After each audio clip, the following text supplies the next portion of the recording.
Olá, olá. Tem gente comigo aí? Bom dia, bom dia. Bom dia para vocês que estão entrando. Bom dia para todos e todas. Estamos juntos para mais essa live. Esses dias eu estava lendo, a gente lê muita coisa engraçada, muita frase, muito meme, e o sujeito dizendo que estava com medo de abrir a gaveta em casa e encontrar uma live. Abrir o armário na cozinha e encontrar uma live lá dentro. É live para todo lugar, é live para todo canto, para toda hora. E nós estamos aqui na nossa live agora. Cada lar, uma igreja. Nesse momento a gente quer revestir a nossa vida, a nossa mente, o nosso coração, a nossa casa, com a palavra de Deus. Por isso nós estamos aqui juntos. Por isso a proposta dessa live. Vamos dar mais um minutinho aí para o pessoal entrar. Vamos dar os nossos bons dias. Muita gente da nossa comunidade. Muito bom ter todos vocês aqui. Quem sabe nessa hora agora, eu não sei como exatamente fazer isso, mas clica nessa setinha aí embaixo para você compartilhar no teu stories ou diretamente para a mensagem de alguém, para a caixa de mensagens de alguém, para que a gente esteja juntos com mais pessoas, para todos possam ouvir a palavra de Deus. Eu vou ler o final do capítulo 1 da primeira carta de Pedro. Enquanto a gente espera o pessoal entrar, se você já puder abrir sua Bíblia, acessar aí no seu computador ou no telefone, eu não sei exatamente que recurso você está usando para se juntar comigo nessa live, mas tenha uma Bíblia aí à sua disposição. Hoje a gente vai ler bastante, vamos ler a partir do verso 13 do capítulo 1 da primeira carta de Pedro. Então, abre lá. Dá mais um golinho aqui no meu café, com licença. Acabou. Primeira carta de Pedro, no capítulo 1, a partir do verso 13. Deixa ali marcado. Deixa eu falar com você então. No encontro passado a gente falou sobre esperança viva. Quem tem essa esperança viva passa a olhar para os sofrimentos do dia a dia como uma espécie quase que de dádiva, meio estranho, meio paradoxal, né? O sofrimento é uma dádiva, mas é uma dádiva no sentido de que nos ajuda a enxergar o mundo de uma forma um pouco mais profunda, ou minimamente melhor. A gente, enxergando o mundo de maneira nova, a gente consegue refazer prioridades. Lembra, é a história do sujeito que nesse momento agora, com medo de sair às ruas, por essa pandemia, e o medo de direta ou indiretamente contribuir para a disseminação de um vírus, ele fica em casa. E debaixo daquele sofrimento, daquela provação, ele vai arrumar as coisas em casa e se dá conta de tanta coisa que tem que não precisa. Enche o porta-mala do carro, me liga e diz: pastor, estou deixando lá na igreja para ser distribuído. Isso é o que o sofrimento faz conosco. Ele nos dá uma visão nova, uma perspectiva nova. Agora, só são capazes de adquirirem esta nova perspectiva aqueles que vivem debaixo dessa esperança viva de um Deus que vem para habitar em nossos corações de tal forma que a gente consegue cantar na dor, Essa é a música que nós temos entoado bastante nesses dias, do meu amigo Felipe Lobão. Louvado seja Deus. Deixa eu contar uma história rapidinho. Na verdade não é uma história, deixa eu te lembrar de um sentimento que eu acredito ser comum a todos nós.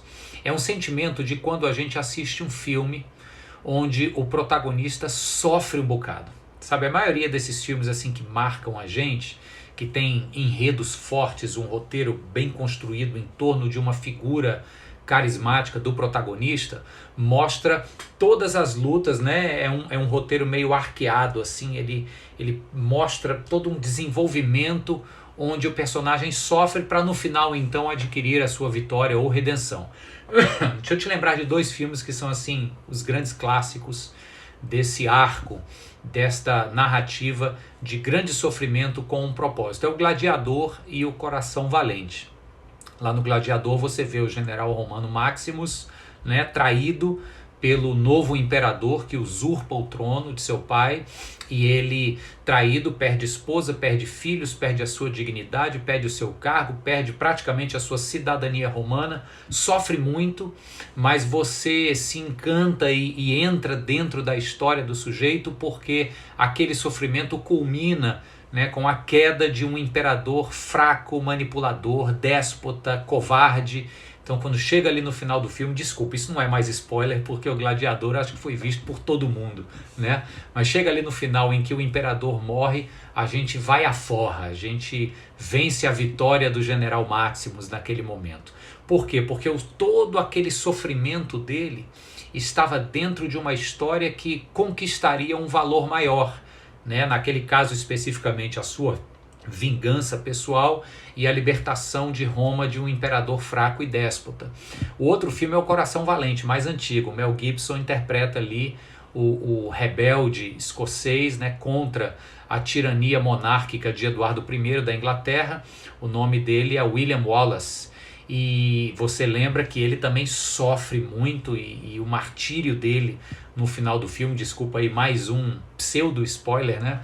No final do filme é um martírio muito violento e ele dá aquele grito de liberdade, mas a gente entende que todo aquele sofrimento tem razão de ser, ou pelo menos atenua em nós a dor e o lamento, porque a gente está vendo que aquele sofrimento está dentro, pertence a uma história maior que era uma luta lá no século XIII pela independência da Escócia, a monarquia inglesa.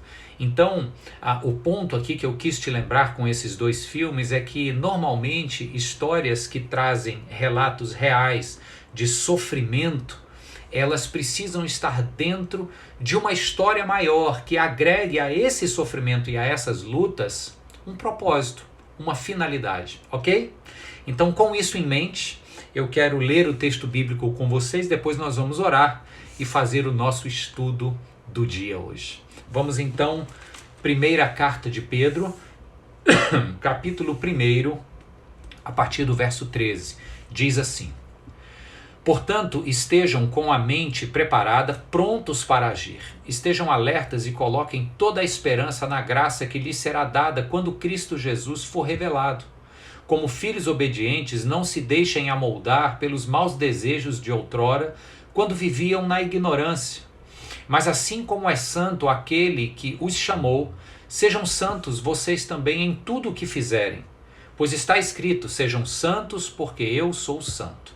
Uma vez que vocês chamam Pai aquele que julga imparcialmente as obras de cada um, portem-se com temor durante a jornada terrena de vocês, pois vocês sabem que não foi por meio de coisas perecíveis como prata e ouro que vocês foram redimidos da sua maneira vazia de viver, transmitida por seus antepassados, mas foram pelo precioso sangue de Cristo, como de um cordeiro sem mancha e sem defeito, conhecido antes da criação do mundo, revelado nestes últimos tempos em favor de vocês.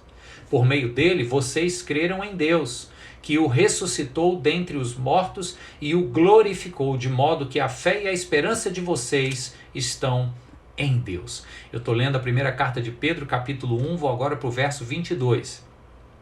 Agora que vocês purificaram a sua vida pela obediência à verdade, visando ao amor fraternal e sincero, amem sinceramente uns aos outros e de todo o coração. Vocês foram regenerados não em uma semente perecível, mas imperecível, por meio da palavra de Deus viva e permanente, pois toda a humanidade é como a relva e toda a sua glória como a flor da relva. A relva murcha e cai a sua flor, mas a palavra do Senhor permanece para sempre. Essa é a palavra que lhes foi anunciada. Vou entrar no capítulo 2 agora. Portanto, livrem-se de toda maldade, de todo engano, hipocrisia, inveja e toda espécie de maledicência. Como crianças recém-nascidas, desejem de coração o leite espiritual puro, para que por meio dele cresçam para a salvação, agora que provaram que o Senhor é bom. À medida que se aproximam dele, a pedra viva, rejeitada pelos homens, mas escolhida por Deus e preciosa para ele, vocês também estão sendo utilizados como pedras vivas na edificação de uma casa espiritual, para serem sacerdócio santo, oferecendo sacrifícios espirituais aceitáveis a Deus por meio de Jesus Cristo. Pois assim é dito na Escritura: Eis que ponho em Sião uma pedra angular, escolhida e preciosa, e aquele que nela confia jamais será envergonhado. Verso 7. Portanto, para vocês, os que creem, esta pedra é preciosa. Mas para os que não creem, a pedra que os construtores rejeitaram tornou-se a pedra angular, e pedra de tropeço e rocha que faz cair. Os que não creem tropeçam, porque desobedecem à mensagem, para o que também foram destinados. Verso 9, preste atenção agora. Vocês, porém, são geração eleita, sacerdócio real, nação santa, povo exclusivo de Deus, para anunciar as grandezas daquele que os chamou das trevas para a sua maravilhosa luz. Antes vocês nem sequer eram povo, mas agora são povo de Deus. Não haviam recebido misericórdia, mas agora a receberam. Maravilha. Vamos orar juntos? Feche os seus olhos aí agora. Vamos falar com Deus. Querido Pai, obrigado. Nós louvamos o Teu nome nesta manhã, neste dia que começa, e pedimos, Deus, entendimento à Tua palavra. Oramos para que através desse recurso que nos conecta, gente de perto e de longe, possamos juntos entender a Tua mensagem e sermos por ela desafiados e ao mesmo tempo encorajados. No nome de Jesus, Senhor. Tem misericórdia de nós. Tem misericórdia, Senhor, dos nossos corações frágeis e mentes ansiosas. A gente se desespera com tanta facilidade, Senhor. Nosso desejo aqui é para que a Tua presença, o poder do Teu Espírito nos alcance e a riqueza da Tua palavra fale conosco, para que a gente encontre não apenas coragem, mas tranquilidade, para no meio do caos descansarmos nos Teus braços de amor. Nós oramos agradecidos por essa oportunidade, Deus, e juntos oramos em nome de Jesus. Amém e amém. Vamos lá então.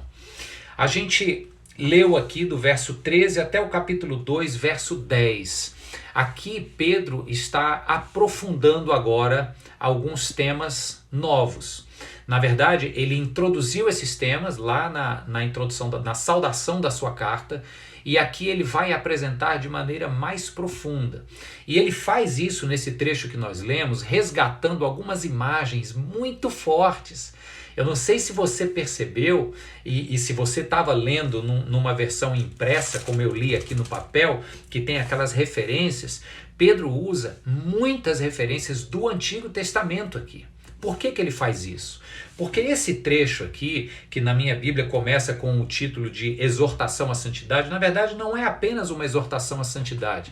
Pedro está aqui propondo para que aqueles cristãos pagãos da Ásia Menor, que são os destinatários desta carta circular, eles possam se entenderem, ressignificarem a sua identidade. Pedro está falando aqui sobre quem eles são agora em Cristo Jesus, e para isso ele resgata imagens do Antigo Testamento. Essas imagens são muito fortes e eu quero agora expô-las para vocês. A gente vai olhar para alguns versos deste que acabamos de ler e vamos resgatar o que é que Pedro está fazendo aqui. Com licença, entrou uma mensagem inoportuna aqui agora. Pedro está fazendo o seguinte, primeiro no verso 13, olha só o que diz aqui no verso 13, eu vou ler aqui das minhas anotações. Pedro diz, estejam com a mente preparada e prontos para agir. Eu estou lendo a tradução da Nova Versão Internacional. Na tradução do João Ferreira de Almeida, literalmente do grego ali, fica assim, cinjam os vossos lombos, essa coisa de estejam prontos para agir, ela vem de uma expressão cingir os lombos, ou seja, cingir é envolver, né? Cobrir, é como se alguém fosse se vestir e se arrumar e prender ali o cinto para sair. Sabe de onde é que Pedro tira essa imagem? Lá do episódio da Páscoa, em que os judeus estavam nas suas casas no Egito, e na celebração da Páscoa, depois de comerem, Deus dá a seguinte ordem, estejam prontos para saírem depois da refeição. Eles iam embora do Egito dali. O termo original é literalmente o mesmo, cinjam os vossos lombos. Então, Pedro começa essa ressignificação da identidade dos cristãos pagãos, ex-pagãos, agora cristãos genuínos, mas que não eram judeus, identificando estes cristãos gentios com a história do povo judeu. E diz assim: assim como os judeus estavam se preparando para agir, logo depois que comessem a refeição da Páscoa, eles sairiam do Egito, vocês da mesma forma estejam com a mente preparada e lombos cingidos, preparados para agir. Essa história do Êxodo está lá no capítulo 12, tá? 12 do livro do Êxodo, verso 11, a instrução sobre a Páscoa. Mas vamos seguir. Aqui na carta de Pedro, agora em seguida, capítulo 1, versos 15 e 16, que eu acabei de ler. No verso 15 e 16, ele está falando de fato, então, sobre a tal da exortação da santidade. E aí ele diz assim: sejam santos porque eu sou santo. A gente já falou bastante sobre esse conceito de santidade, não tem a ver tanto com exigência de pureza, tem a ver mais com consciência de chamado. Santidade tem muito mais a ver com a consciência de que eu fui separado, é isso que significa o termo grego hagios, santidade, fui separado para um fim, para um propósito. O santo é esse, é que se entende separado e chamado para um propósito. Não tem tanto a ver com aquela exigência paranoica de pureza, né? Que se for assim, ninguém é santo. Mas a Bíblia diz que nós somos santos. Então aqui ele diz: sede santos porque eu sou santo. Sabe de onde que Pedro tira essa expressão que ele diz aos cristãos destinatários desta carta? Ele tira lá do livro de Levítico. Mais uma vez, Pentateuco, Antigo Testamento, texto sagrado dos judeus, no capítulo 11, versos 44 e 45, diz assim, eu vou ler para vocês: eu sou o Senhor que os tirou da terra do Egito para ser o seu Deus. Por isso, sejam santos, porque eu sou santo. Ele identifica mais uma vez com a história do povo de Israel.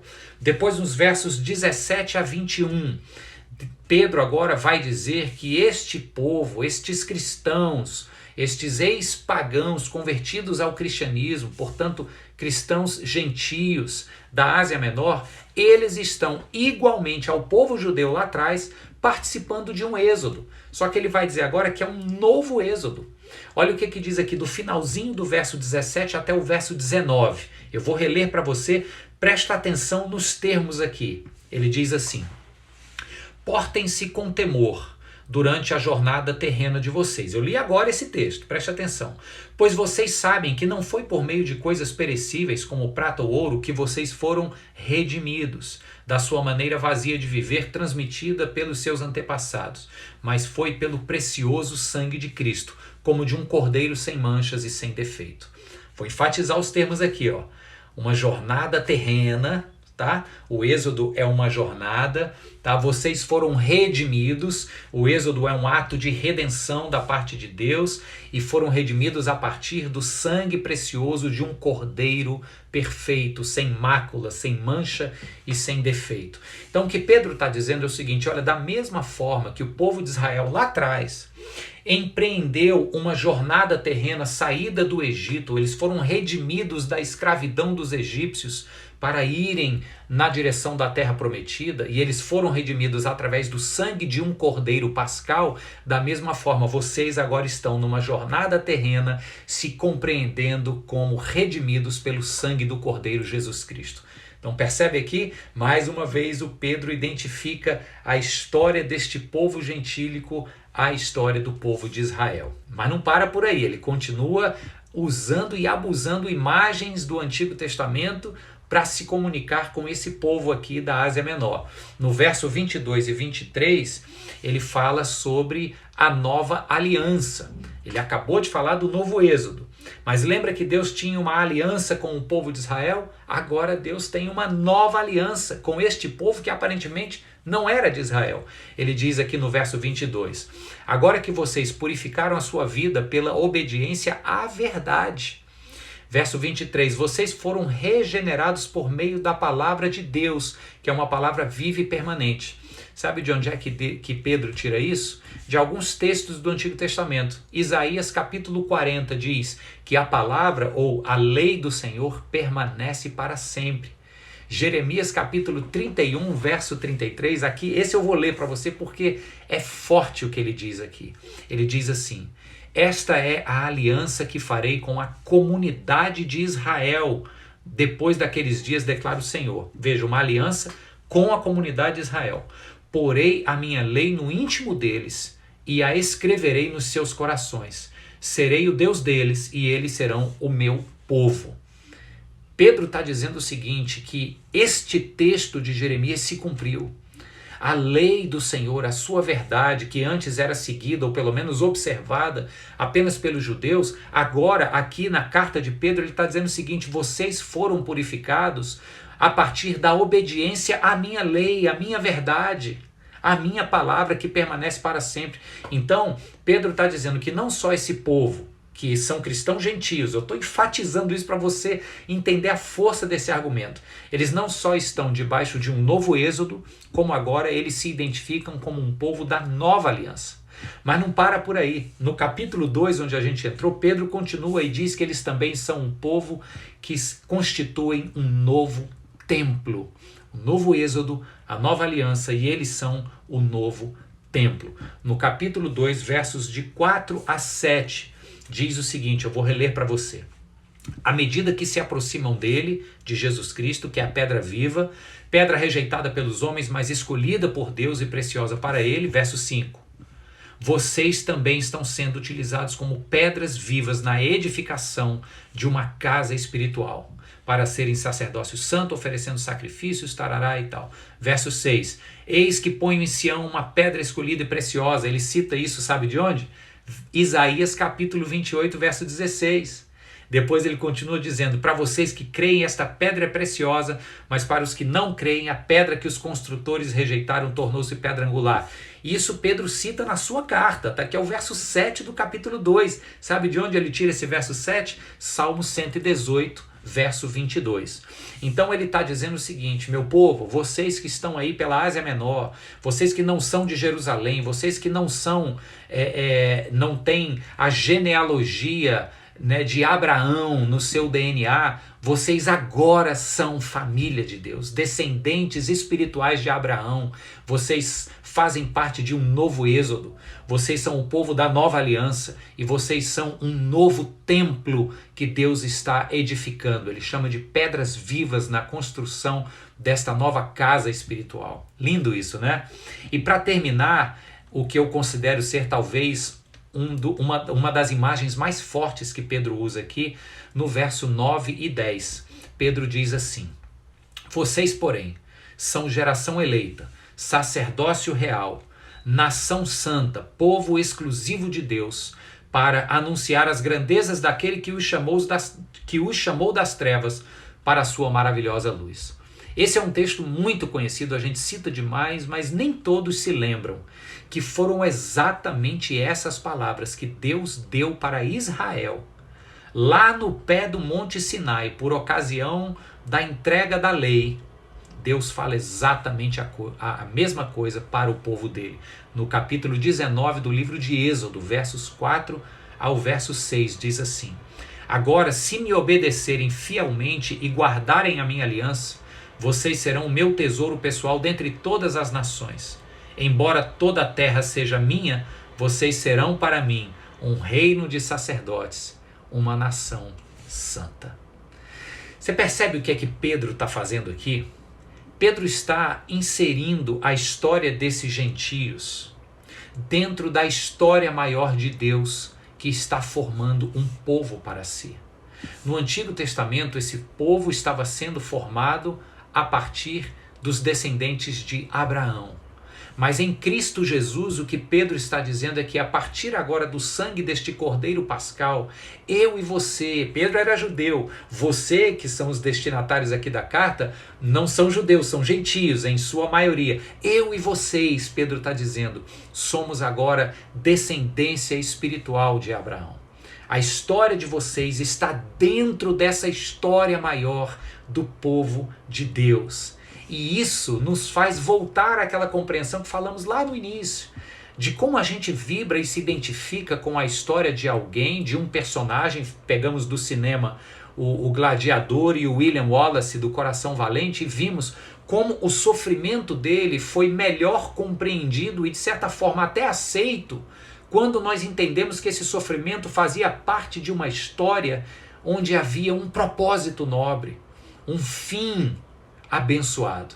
A libertação da Escócia fez com que William Wallace desse a sua vida. Então, que outra história tão grandiosa nós temos, onde um justo sofre por amor a uma causa maior? É a história do Evangelho. E nós nos identificamos com o sofrimento de Cristo porque sabemos que, porque Ele sofreu, nós podemos resistir aos sofrimentos do tempo presente. Porque da mesma forma como Ele ressuscitou, nós ressuscitaremos. Da mesma forma como Deus lhe concedeu vitória, nós seremos vitoriosos. O que Pedro está fazendo aqui com esse povo é o seguinte: está dizendo, olha meu povo, vocês não estão sofrendo debaixo do porrete romano à toa. Vocês não estão sendo ridicularizados e difamados e perseguidos à toa. Vocês estão sofrendo da mesma forma que o povo de Deus sofreu, mas acima de tudo da mesma forma que o Filho de Deus sofreu. A história de vocês não está dissociada da história que Deus está escrevendo no mundo. A história de vocês faz parte dessa história maior e, portanto, tem um propósito. É como se Pedro terminasse esse trecho aqui dizendo o seguinte: resista, aguente, fica firme. Deus está aqui, Deus sabe pelo que você está passando. E eu acredito, irmãos, que naquela época lá, nós estamos falando de provavelmente 20 séculos atrás, aquele povo foi animado por essas verdades aqui. Aquele povo foi encorajado, foi motivado pela verdade de que a história deles fazia parte dessa história maior que Deus estava escrevendo. E que por isso era uma história cheia de propósito e de significado. Isso nos fortalece hoje e nos motiva hoje a lidarmos com os nossos medos, com as nossas ansiedades, com as nossas preocupações. A gente está preocupado com a economia, legitimamente preocupados, mas a gente também está preocupado em abrir mão do isolamento social e, como eu disse, sairmos às ruas e direto ou indiretamente sermos alastradores do vírus. Então a gente está preocupado legitimamente. A gente está preocupado porque nós somos um país que não tem estrutura econômica, e muito menos infraestrutura para aguentar muito tempo parado, sem produção. A gente está preocupado porque tem casos, tem números aí alarmantes de quantas pessoas tendem a perderem suas vidas, e aí a gente fica com medo de ser algum parente, alguém que a gente conhece. Então assim, nós estamos preocupados, nós estamos com medo, e isso gera ansiedade. Agora, que bom saber que no meio dessas preocupações e dessas ansiedades, a gente não se esquece de que essa nossa história aqui, esse dia que se chama hoje, ele acontece dentro de uma história maior. E dentro dessa história maior a gente encontra propósito, a gente encontra significado, a gente encontra uma vitória última. Não é o vírus que nos derrota, não é tampouco a crise econômica que nos paralisa. A vitória última foi conquistada por Jesus Cristo a partir de seu sofrimento. E a partir daí ele concede a mim e você a tranquilidade de sabermos que nada poderá nos separar do seu amor, da sua presença e da sua paz. Agarre-se nessa verdade aí. Fica firme, porque Deus é contigo, Deus é conosco. E na pessoa de Jesus Cristo há de nos dar esta compreensão para irmos mundo afora, agora não porque estamos quarentenados, mas talvez pelas redes sociais, comunicando esta paz e esta segurança de quem está debaixo do sangue do Cordeiro precioso de Deus. Pai querido, obrigado por essa palavra e por essa motivação, Senhor. Obrigado, Deus, porque nós somos encorajados a permanecermos firmes no meio das lutas, motivados em meio aos sofrimentos. Eu oro por uma bênção especial, meu Deus, de saúde sobre todos aqueles que nós conhecemos, pessoas que a gente pode até citar por nome, que estão ou com o teste positivo nos hospitais ou em casa, que estão labutando, não podem deixar de estar trabalhando. Eu mesmo, Deus, conheço tantos médicos e profissionais da saúde, portanto a gente ora aqui por nomes específicos, Deus, eu e meus irmãos que estão em casa participando desta transmissão. A gente apresenta diante do Senhor essas pessoas para que o Senhor as abençoe com saúde dobrada, Pai. E oramos para que esta paz e que esta tranquilidade que vem do Senhor, que vem desta certeza de que nossas vidas foram inseridas nessa história maior pelo sacrifício de Jesus na cruz. Eu oro para que esta tranquilidade nos encontre e para que a gente fique em paz por causa dela. E que nas nossas palavras, nas mensagens que trocamos, nas ligações que fazemos, que a partir das nossas palavras outras vidas encontrem um coração tranquilo e possam então serem feitas tranquilas pelo poder do Senhor. Oramos em nome de Jesus e já te agradecemos. Amém. Amém. Deus abençoe você, Deus abençoe muito a sua participação aqui. Eu vou hoje tentar fazer o que não fiz nos outros dias por pura ignorância. Vou tentar salvar essa transmissão nos meus destaques lá, então você vai poder compartilhar mais essa palavra, ok? Hoje é sexta-feira, a gente volta com mais uma live na semana que vem, segunda-feira. E como eu disse no início, cuidado que você vai abrir uma gaveta de casa aí e vai encontrar o que lá dentro? Uma live. Você tem live para todo lado agora. Deus te abençoe, um excelente dia para você e até o nosso próximo encontro. Tchau, tchau.